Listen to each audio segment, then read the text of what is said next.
music is genius to anyone's ears, and what you may not know is that they are severely retarded. Meet these two incredible Rainmen next on Sonya Live.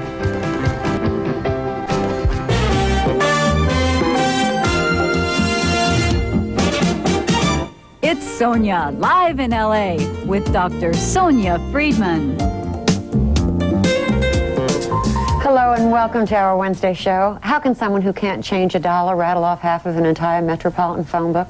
That's a question that most people have been asking themselves since the movie Rain Man hit the theaters. It's known as Savant syndrome, a rare condition in which people with serious mental handicaps have extraordinary islands of ability. And with me today, two remarkable savants. Paul Kuehn was born severely retarded. However, he is able to sing in several different languages, and he's an excellent drummer. Tim Bailey was born with cerebral palsy and severely retarded. He taught himself piano and is a remarkable artist. With us also, Wisconsin psychiatrist Dr. Darrell Treffert. He's been working with savants for 26 years and was a consultant for Rain Man. He's just released a book called Extraordinary People, Understanding the Idiot Savant. Welcome. Thank you. We must begin because I am uncomfortable with the term idiot savant. And I don't want to be offensive to you because the book is extraordinary. But must we use that term? Where did it come from? Well, the term was originally coined 100 years ago in 1887 by Dr. Downs, who's better known for having named Down syndrome. And at that time, the term idiot was an accepted scientific classification for mental deficiency that didn't have the pejorative and sort of comical connotation that it has now. And he put that term together with savant, which is a French word meaning to know or knowledgeable person, because he said, here we have people who are retarded but have some spectacular area of brilliance that stands in contrast to the handicap. That coined a scientific term, and once a scientific term is coined and in the Index Medicus, it's very hard to get it out. I think Rain Man will help immeasurably because now people know about savants, and in the book I'm trying to make a case for using the term savant syndrome, and I hope we can finally put that term to rest. Mr. Kuehn and Mr. Bailey are sitting with us today, and Mr. Bailey, if you'd like to start to draw, we'd be happy to have you just start. And I think that the audience and I have to kind of ask, how are you and I going to talk about these two folks with them sitting there? I mean, aren't we going to make them terribly uncomfortable? No, they're very proud of how far they've come. They know where they started, and they know what their handicaps were and how they've dealt with those handicaps, and they don't feel at all apologetic or sensitive to the fact that they've had a handicap, and when you see what they've done in spite of their handicap, they don't mind talking about where they started. Mr. Bailey, are you handicapped? Cerebral palsy and mild retardation at birth. They had to use a high forceps, which led to brain damage. You don't seem very handicapped to me. I mean, do you know that there are certain things you just can't do? Yes. Like what? Drive a car. Well, why can't you do that? I am not a fast reader, and there are some words that I have trouble pronouncing, but other than that, what the ability is that I can be able to learn how to do some stuff. Or Dr. Treffert, does Mr. Bailey have a pretty good idea of what he can and can't do? I mean, sure. What are the differences? I mean, I wouldn't know if I met him, I don't think. Right. Well, I think that's a credit to some of the training and teaching that he's had and how far he has come. I think if you look at where he started, and that's the part that one never sees when you look at someone who's come along to see where they started. But essentially, he has limitations in what are left brain skills, that is in terms of language, logic, sequential thinking, and he certainly has come far with that, but there's still, and he has compensated for that with right brain skills in the area of art, music, unconscious sort of calendar calculating and memorization. You know, in your book you say something that I thought was rather spectacular, and that is that there were some youngsters, and you cite some cases, that were totally deprived and isolated when they were young and incapable of a certain kind of humanizing and socializing, but they developed some exquisite talents. How can that be? Well, I mean, it may be that Mr. Kuehn has that ability partly because he is blind.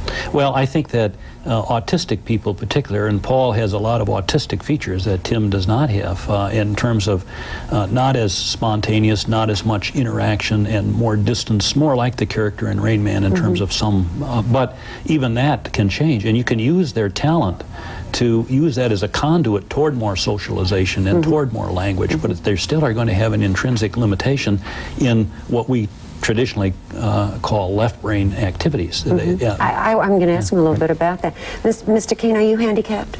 Yes. Could you tell me a little bit about your handicap? In what way are you limited, Paul? Do you know? What are the things you do well? I know you sing beautifully, and we're going to get to hear a little bit of that. Right. What else? And you're proud of that, I can tell. Play the drums. Oh, you play the drums, good. And are there some things that are just very hard for you? Well, you can think about that for just a moment. How are they the different and the same? You mentioned that Paul's a little bit more like the Rain Man character that we would see. How did that occur? Is it brain damage? Is it biological? Does something occur organically in the brain development? Savant syndrome occurs in two conditions, either mental retardation of severe degree or mild degree, and Tim demonstrates that disability, or it can occur in autism, and Paul more demonstrates autistic features. Those are both biological disorders of the brain. Can you recover from autism? Well, one can't recover from autism in the sense that it disappears, but you certainly can make gigantic strides in dealing with some of the handicaps that are there. But they are both disorders of the brain. They are. It's not a mental illness in the sense of an emotional disorder. Paul does something else that we often see with autistic persons. He rocks. Yes, that's correct. Why does that happen? Well, the autistic individuals have problems with sensory input system. In fact, they're so bombarded by stimuli that they try to narrow the world down to a few areas that they can manage, and also that is one of those areas movement in the they operate very literally in the movie Rain Man. When he's crossing the street and suddenly says don't walk, he stops in the middle of the busy intersection instead, because it's a very literal kind of interpretation. I think what you noticed with Paul, he has, I think in answer to your questions, he has trouble articulating that or formulating that in terms of language and carrying on that kind of a conversation. What happens to the other normal drives that adults have, sexual drives and needs, love and affection, forming attachments? They're normal in every other way. Sure. Well, I think that they are normal in terms of those needs and wishes. I think they have trouble dealing with that. The affection has to do with touch and feeling overwhelmed by motion or touch. And so one has to gradually titrate that and get them used to having contact and stimulation. But they certainly have those moods. On the other hand, they have some trade-offs. They tend not to be as emotional as the rest of us. That is, they don't cry at a sunset or cheer at a football game. But they also don't get nervous when they're on television, and they don't care if they're playing for the President of the United States or a local nursing home, or what the critic says. That doesn't make any difference to them. What are you doing for us over there, Mr. Bailey? I notice you're very busy working away, and you certainly have the structure of a drawing. What is it? It's a stereo, and it'll show you some music coming out of it, like a keyboard, and then there'll be some notes. And I'll probably draw some pictures of some clouds. Let's put it down flat so we can make sure that our audience can see it. I think you can just put it right up to that camera over here. Well, we can put it right over here. That's great. Oh. So there we are. There we are. We're getting it. Okay, very good. And you were able to check it in the monitor and everything to see that came through. Why is it music and art and mathematics that are the particular skills that people have? Those are right brain skills as opposed to left brain. Music. Mathematics? Yes, well, an unconscious kind of mathematics. That's different than, I shouldn't say mathematics, it's calculation. The kind of calculation that they do is an unconscious. They have no concept of formulas or whatever. It's it's memory or calculating without reckoning. For example, George is a calendar calculator, and he can compute 15 or 20 digit prime numbers or extract square roots, but he cannot tell you how much change you would give back from a $10 bill if you bought a $6 shirt. They do that, and that kind of unconscious calculation. It's the kind of thing that we do, the sort of the I've got it phenomenon. I have promised Paul that he would have an opportunity to sing.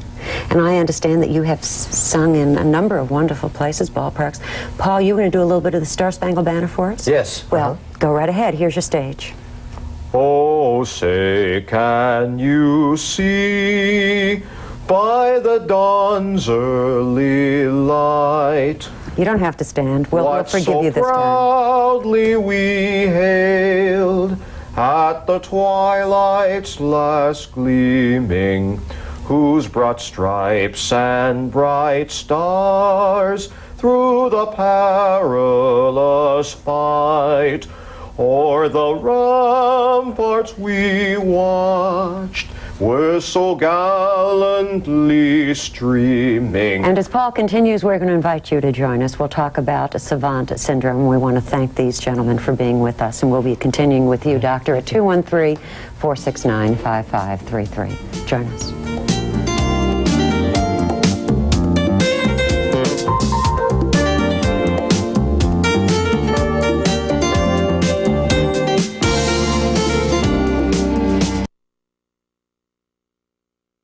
We're talking about Savant syndrome, and with us are two extraordinary men. Paul Kuehn is mentally retarded, but able to sing in several different languages.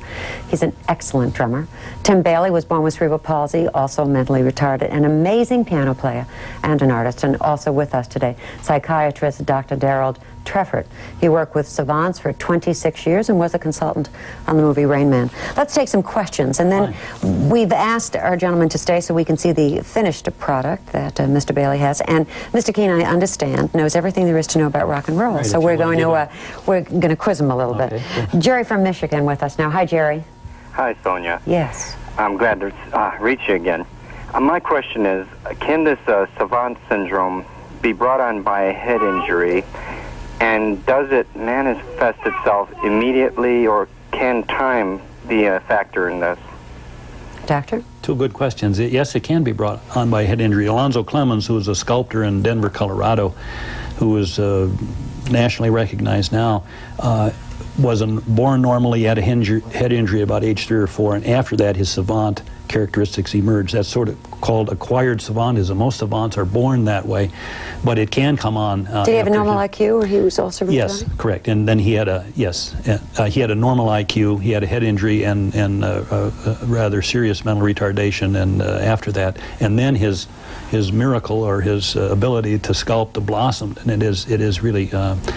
Is there a suggestion that this really lies within all of us, and without placing ourselves in jeopardy and certainly killing off part of our brain, that it might be able to be developed? Well, I think savants have two things to teach us. One is that I think there is a great deal more potential in each of us than we recognize in terms of some of the right brain skills. We're a left brain society, and I think we've sort of minimized right brain skills.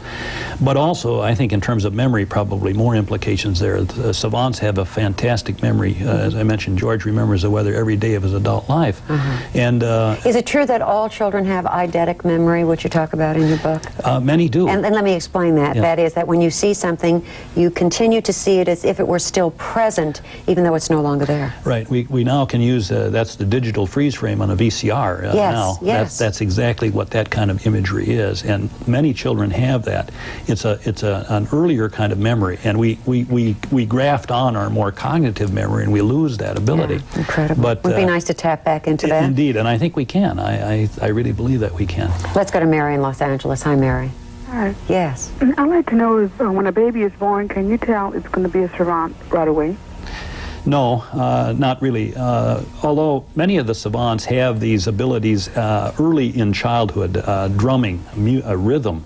Drumming is very common in musical savants as the first manifestation of that. And then, but sometimes that may sit dormant until later. Leslie Lemke, the blind retarded pianist in Wisconsin, who was about age 14, before his ability blossomed. And the first time that he really played any classical piece, he played Tchaikovsky's First Piano Concerto from beginning to end flawlessly, having heard it one time as a theme song to a movie.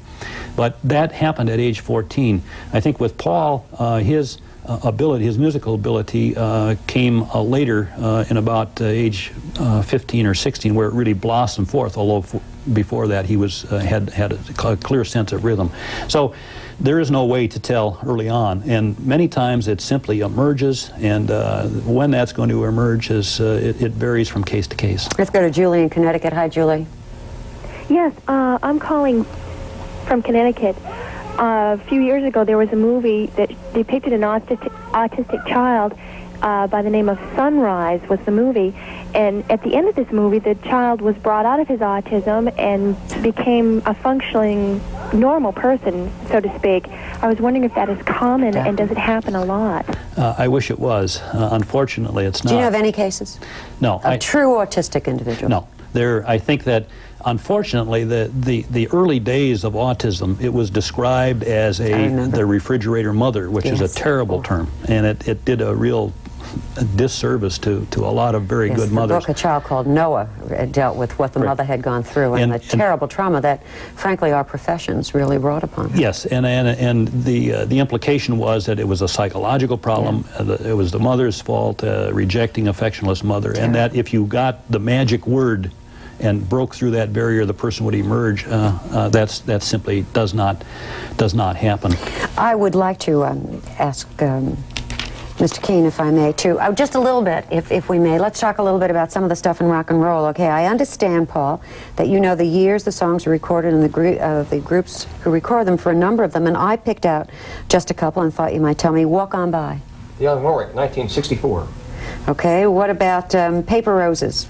Marie Osmond, 1973. Surfer Girl. Beach Boys, 1963. Okay, and here's one that somebody suggested. Do you know the name of the drummer from The Doors? No. Okay, that was prompt. Okay, which way are you going, Billy? The Poppy Family, 1970. And where is the Rock and Roll Hall of Fame? Do you know that?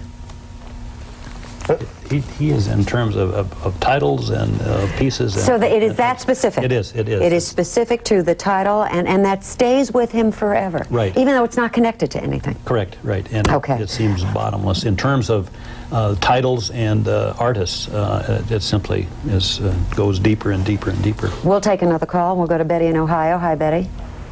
Yes, hi, Sonya. We have a daughter, the third eldest in a family of 8 children, who was recently diagnosed as being borderline retarded. She's in a family of very bright and gifted, creative kids. How do we go about helping her to find what her talents are and what are the things that she does best? Yeah, thank you.